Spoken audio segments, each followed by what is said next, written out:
कथा टिके शुणु देखु जहाँ कहवा कथा शीघ्र कहतु मु बुझुची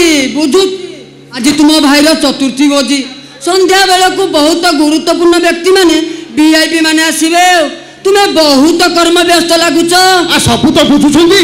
जहाँ कहवा कथा शीघ्र कहनांदी मु केउठारु आगमन करिछि आपनकर स्मरण अछि तो ओह ए टेंशन भीतर मोर आ किछि मने पड़नी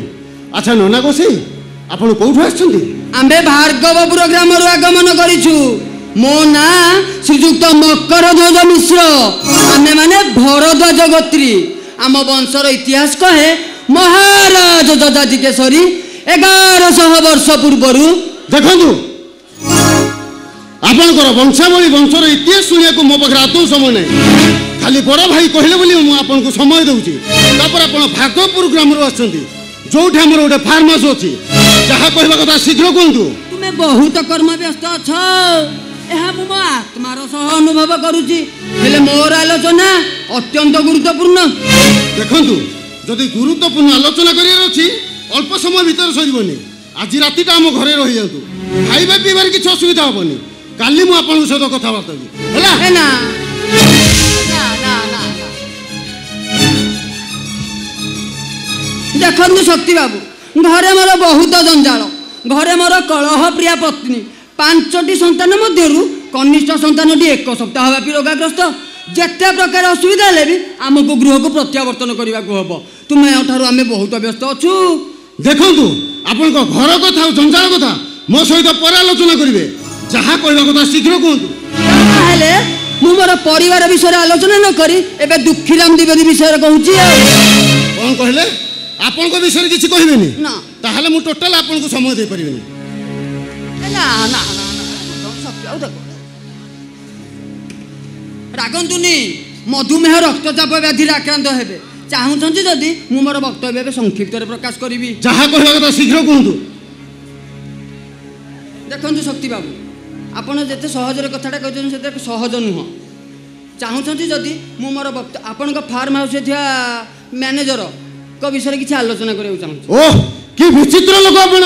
अरे जहाँ कहवा कथा शीघ्र कहउनाहंती ओहो आपण एते व्यस्त विव्रत काहे होउछंती ताहाले मु मोर परिवार विषय कहूची आ ओह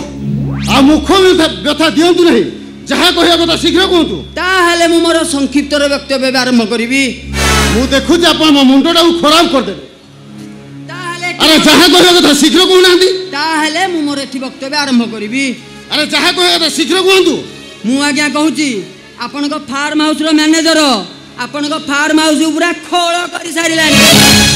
जहाँ पारुची बिक्री कर दउची पोखरी माछ बगीचारू आंब लिचु पणस नड़िया ए सला सब बिक्री कर दउची गरीब दुखी लोक किए गोटे मागिले से सला हरामी काहाकू दउनी हौ हेला हेला मु तो केबे फार्म हाउस आड़े जाएनी मु ए कथा बड़ भाई को कहि देबी से कथा बुझी नेबे तुम बड़ भाई बुझीबे ए ना तांकर धर्मपद ए से साक्षात धर्मर अवतार ए से चोर को किछि कहिबेनी ताहले जाति हे कि कहर कारणटा आ मोर किछि स्वार्थ नाही तुमे विश्वास करिवनी से दिबेदी गाँ हिसाब रे मो भिणै सला गोटे भी आंब की पणस मते से दिए ना आ मु भी ताकू मागे ना गोटे सिंब कसरी से मते दिए ना सला एमिति कृपण से हरामी हेले से तो आज सकाळे आसीथिले कहूथिले गाँ रो गरीब लोक गुड़ाक जी जहाँ पारुछंती नै कि खाउछंती तापरे भाई भी मना करिछंती जी जहाँ नै कि खाइबा कथा खुआंतु तापरे मु भी कथा मुंड भर्ती करेनी हां आ से एमिति कहि आपन को फैमिली रो ब्रेन वाश करि देछि से दिव्यदी कौन सफेई दब तुम्हें आम सह गाँ को चल 10-30 साक्षी आनी तुम आगे ठिया कर हो हेला मु आपन को अभियोग सुनली मु ए कथा बड़ भाई कहि देबी से बुझी नेबे मु काहे कि 32 टंका गाड़ी भड़ा गाड़ी आसी सुनिबा हुंतु कहंतु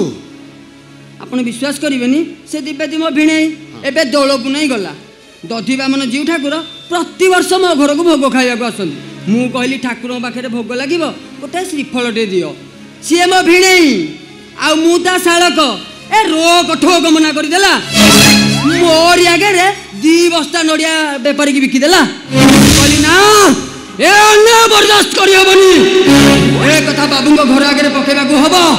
मु तुमको जणै देली ତୁମେ କଥାଟାକୁ ତୁମ ଅଗ୍ରଜକୁ ଜଣେଇଦେବ,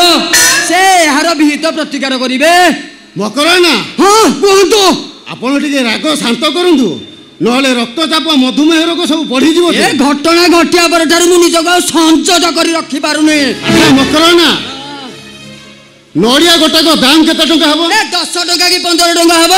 10 ଟଙ୍କାର ଗୋଟେ ନଡ଼ିଆ ଦେଲେନି ବୋଲି ଆପଣ 32 ଟଙ୍କା ଖର୍ଚ୍ଚ କରିକି ଆସିଛନ୍ତି, ପୁଣି 32 ଟଙ୍କା ଖର୍ଚ୍ଚ କରିକି ଯିବେ, ମାନେ ମୋଟାମୋଟି ଖର୍ଚ୍ଚ ହେଉଛି 64 ଟଙ୍କା। ମୋର ଜିଦି 50 ଥର 64 ଟଙ୍କା ଖର୍ଚ୍ଚ କରିକି ଯିବି। ହେଲେ ତୁମେ ମାନେ ଚାଲ, ରୀତିମତ ସରଜମିନ ଉପରେ ତଦନ୍ତ ହେବ, ସେ ଧରା ପଡ଼ିବ, ତୁମ ଫାର୍ମ ହାଉସରୁ ତା ଚାକିରି ଯିବ, ତାପରେ ଯାଇ ଏ ମକର ଧ୍ୱଜ ମିଶ୍ର ଶାନ୍ତି ପାଇବ। ହଉ ହେଲା ହେଲା, ମୁଁ ଏଇ କଥା ବଡ଼ ଭାଇଙ୍କୁ କହିଦେବି ଦିବେଦୀ ନାଁରେ। ଆପଣ ଏବେ ଆସନ୍ତୁ, ମୁଁ ରହିଲି, ନମସ୍କାର। ହଉ ମୁଁ ଆସୁଛି। ଗୋଟାଏ ନଡ଼ିଆ ଦେଲାନି, ତୁମେ ମାନେ ଦେଖିବ ମୁଁ ତାର କ'ଣ କରିବି। ଦୁଃଖୀରାମ ଦ୍ୱିବେଦୀ, ଅଥର୍ବ ବେଦୀ ବ୍ରାହ୍ମଣ, ମୁଁ ମକର ଧ୍ୱଜ ମିଶ୍ର, ଭରଦ୍ୱାଜ ଗୋତ୍ରୀ ବ୍ରାହ୍ମଣ, ଚାକିରି ଖାଇବି। ମତେ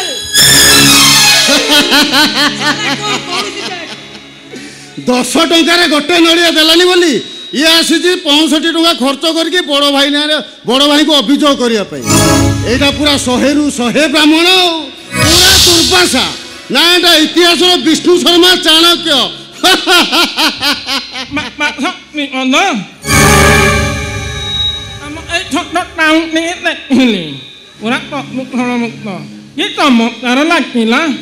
ବାପା,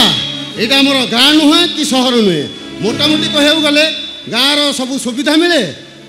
ଗାଁର ଜଳବାୟୁ, ସହରର ସବୁ ସୁବିଧା ମିଳେ। ମୋଟାମୋଟି ତମ ଗାଁର ଜଳବାୟୁ। ଗୋଟେ କଥା କହିବି, ତମେ ମୋ ଝିଅକୁ ଭଲ ପାଇ ବାହା ହେଇଥିଲ, ଏ ଅଭିମାନରେ ତମ ଘରକୁ ମୁଁ ଆସୁନଥିଲି, ତମ ସାନ ଭାଇ ବାହାଘରକୁ ଆସିଲି, ଆଉ ମୁଁ ଦେଖିଲି ମୋ ଝିଅର ବର ସିଲେକ୍ସନ ନୁହେଁ, ତା ଶାଶୁଘର ଗାଁ ସିଲେକ୍ସନ ମଧ୍ୟ ଚମକ। ବାପା, ଆମ ଗାଁ ଦେଖିକି ଖୁସି ହେଲ, ମତେ ଶୁଣିକି ଭାରି ଖୁସି ଲାଗିଲା। ଆଉ ଗୋଟେ କଥା କହିବି, କାଲି ରାତିରେ ମୋ ସମୁଦୁଳି ମାନେ ତମ ବାଉନ ମତେ ଖାଇବାକୁ ଡାକିଲେ, ଜାଣିଲେ ସର୍ବମୋଟ 13 ପଟ ରୁଟି ଖାଇଲି, 800-900 ମଟନ ତାକୁ ଫ୍ରାଏ ହେଇथा ତାକୁ ବି ଖାଇଲି, ଆଉ 11 ପିସ୍ ଭାକୁର ନିରୋଳା ପେଟି ତାକୁ ବି ଖାଇଲି, ଆଉ ଗୋଟେ ଗିଲାସ କ୍ଷୀର ପିଇଲି। ଭାବିଲି ପେଟ ଟିକେ ଗୁଳମାଳି ହବ,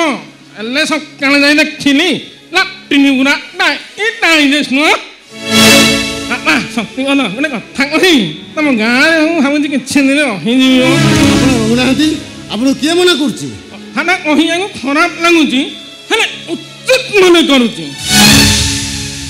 ଆପଣ ଯେତେ ଦିନ ଅଛ ସେତେ ଦିନ ରୁହନ୍ତୁ, କିଏ ମନା କରୁଛି? ଏ ଅଫିଷ୍ଟ ବସତିଆ ଇଚ୍ଛା କରୁଛି ଭାଗପୁରରେ ଥିବା ତମ ଫାର୍ମ ହାଉସର ଦାୟିତ୍ୱ ନେବା ପାଇଁ, ଯଦି ତମ ବଡ଼ ଭାଇ ରାଜି ହୁଅନ୍ତୁ। ବସି ବସିକା ତ ଖାଇବାକୁ ଭଲ ଲାଗୁନି, ତାପରେ ତମ ମରିଗଲା ପରେ ମତେ ପୁରା ଏକା ଏକା ଲାଗୁଛି ରେ ବାପା। କ'ଣ କରିବି, ଅବଶ୍ୟ ବସି ବସି ଖାଇବାକୁ ଟିକେ ଖରାପ ଲାଗୁଛି, କିନ୍ତୁ ମୁଁ ଭାବୁଛି କିଏ କାଳେ କ'ଣ କହିବ, ସେଥିପାଇଁ ଭାବୁଛି। ତମେ କ'ଣ ଭାବୁଛ? ବାପା, ଆପଣ ଭାର୍ଗରପୁର ଫାର୍ମ ହାଉସର ଦାୟିତ୍ୱ ନେବାକୁ ଚାହୁଁଛନ୍ତି, ଏଥିରେ ବଡ଼ ଭାଇ କାହିଁ ମନା କରିବେ? ବାପା, ଏଇ କଥା ପ୍ରତିଟି ତୁଣ୍ଡ କଲେଣି, ବହୁ ବୋଧେ ପ୍ରଣାମ କରିବାକୁ ଆସୁଛନ୍ତି।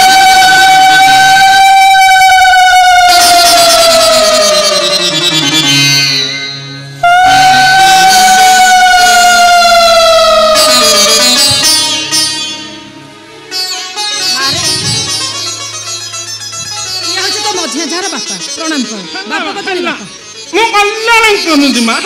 ହେଲା ତ ଦେଢ଼ଶୁର ପରା ଠିଆ ହେଇଛି, ତାକୁ ପ୍ରଣାମ କର। ହେଲା ମା, ହେଲା।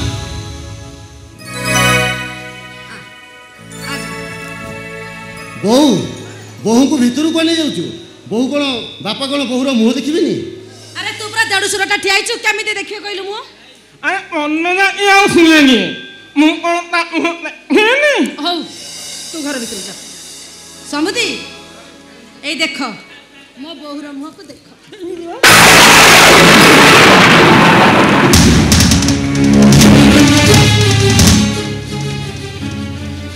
ସମୁଦି, ମୋ ବୋହୁକୁ କ'ଣ ଆଗରୁ ତ ଚିହ୍ନି ନାହାନ୍ତି କି ଜାଣି ନାହାନ୍ତି ମୋ ବୋଉ ତ ଆପଣଙ୍କୁ କିଛି କହିନି ହଠାତ୍ ଦେଖି ଏମିତି ଚମକି ଉଠିଲେ କାହିଁକି ମୁଁ ତମକୁ କହିଲି ନା ତ ମୁଁ କାହିଁକି ତମକୁ କାରଣଟା ମୁଁ କହୁଛି ବୋଉ କଣ ତୁ କହିବୁ ସବୁ କଥା ମଣିଷର ମୁହଁ କହେନି ମୁହଁ ଅପେକ୍ଷା ବେଶୀ କଥା ଆଖି କହେ ଲାଗୁଛି ଆପଣ ମୋ ଆଖିକୁ ଦେଖି ଚମକି ପଡ଼ିଲେ ମୁନୁଣି ତମ ବହୁର ଆଖି ଦିଟାକି ପାୱାରଫୁଲ ମୋ ବୋଉର ଆଖି ଦୁଇଟି ବହୁତ ସୁନ୍ଦର ଆସିଲୁ ମା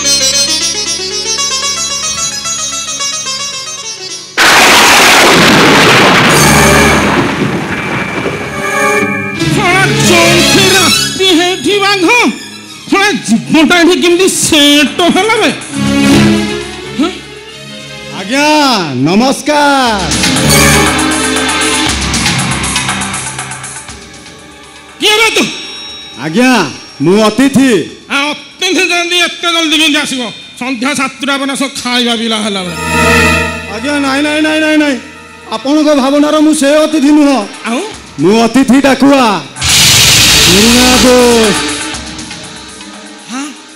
କୁଆଡ଼େ ଆସୁଛ ଆଜ୍ଞା ଆପଣଙ୍କ ଝିଅ ଏଇ ପରିଜା ଘରର ବୋହୂ ଆପଣଙ୍କ ଜ୍ୱାଇଁଙ୍କ ସାନ ଭାଇର ବାହାଘର ହେଇଛି ବନ୍ଧୁ ରକ୍ଷା କରିବାକୁ ଆପଣ ଏଠିକି ଆସିଛନ୍ତି ମୁଁ ଡିଟେଲ୍ସ ଖବର ସଂଗ୍ରହ କରିଦେଇଛି ହେଲେ ବାପା ତମେ କେମିତି ଜାଣିଲ ମୁଁ ଏଠି ଅଛି ବୋଲି ଆଜ୍ଞା ମୋ ଗାଁ କଡ଼ରେ ଗୋଟିଏ ଛୋଟିଆ ନଈ ଗୋବରା ନଈ ସେପଟ ପଠାରେ ସେପଟର ଗାଁ ଲୋକମାନେ ଶୀତ ଦିନେ ଧନିଆ ଚାଷ କରନ୍ତି ଆଉ ଆମ ପିଲାଙ୍କ କାମ ହେଲା ସେଠୁ ଧନିଆ ପତ୍ର ଚୋରି କରି ଆଣିବା ଆମ୍ବୁଲ ପକେଇ ଧନିଆ ପତ୍ର ଚଟଣି ପଖାଳ ଭାତକୁ ଅତି ଚମତ୍କାର ହେଲେ ଆଜ୍ଞା ସେଠୁ ଧନିଆ ପତ୍ର ନେଇ ଆସିଲା ବେଳେ ଚାଷୀମାନଙ୍କ ହାତରେ ପ୍ରାୟ ସବୁଥର ଧରା ପଡ଼ିଯାଉ କାରଣ କ'ଣ ଜାଣିଛନ୍ତି କ'ଣ ସେ ଧନିଆ ପତ୍ର ବାସ୍ନା ସେ ଶଳା ଗୋଟେ ଏମିତି ଖଚଡ଼ ଜିନିଷ ଆପଣ ତାକୁ ଗାମୁଛାରେ 7 ପରସ୍ତ କରି ବାନ୍ଧିଲେ ବି ସେ ବାସି ଫଟେଇବ ଧନିଆ ପତ୍ର ଗପଟା ମତେ କାହିଁକି କହୁଛ ଆଜ୍ଞା ଠିକ ସେମିତି ସେ ଧନିଆ ପତ୍ର ବାସି ଫଟେଇଲା ଭଳି ଆପଣ ଯୋଉଠି ରହିଲେ ବି ଜଣା ପଡ଼ିଯିବ ଏ ଏରିଆରେ ବଶିଷ୍ଠ ବସନ୍ତିଆ ଅଛନ୍ତି ସେଇଦିନଠୁ ଆପଣଙ୍କ ସାଙ୍ଗରେ ଆଉ ଦେଖା ହେଇନି ଚାନ୍ସ ପାଇଲି ଯେତେବେଳେ ଦେଖା କରିବାକୁ ଚାଲି ଆସିଲି ଆଜ୍ଞା ଆପଣଙ୍କ ଖବର କ'ଣ ଆରେ ପାଟି କନା ଖରା ପଡ଼ିଲେ ଗୋପାଣି ଖାଇବ ଆଉ ଏଇଠୁ ଲଣ୍ଡା ହେଇକି ଯିବ ଆଜ୍ଞା ସେ ନମିତାକୁ ବୁଲି ବୁଲି ମୁଁ ଖୋଜୁଛି ଦେଖା ମିଳିଗଲେ ତା ବେକଟାକୁ ବ୍ରଏଲର କୁକୁଡ଼ା ଭଳି ମୋଡ଼ିଦେବି ଖବରଟା ବି ମୁଁ ଜାଣିଛି କୁହନ୍ତୁ କୋଉଠି ସେ ତାକୁ ପାଇଲେ ମୁଁ ସିଧା ମର୍ଡର କରିଦେବି ଆଚ୍ଛା ଗୋଟେ କଥା କହିବି ବାଜା ବାଣ ସାଉଣ୍ଡ ଭିତରେ ଆମକୁ କଥା ହେବାକୁ ଟିକେ ଖରାପ ଲାଗିବ ଶୁଭିବନି ଠିକରେ ଚାଲ ବାଟରେ ସବୁ କଥା ମୁଁ ଗୋଟି ଗୋଟି କରିକି ତମକୁ କହିବି ଆଜ୍ଞା ମୁଁ ବି ବୁଝିପାରୁନି ସେ ମାଇକ୍ କେମିତି ସେଟ୍ ହେଲା ଚାଲ ତଥାପି ମତେ ବୁଝିବାକୁ ପଚାରିବ ଆସ ଚାଲ ଚାଲ ଚାଲ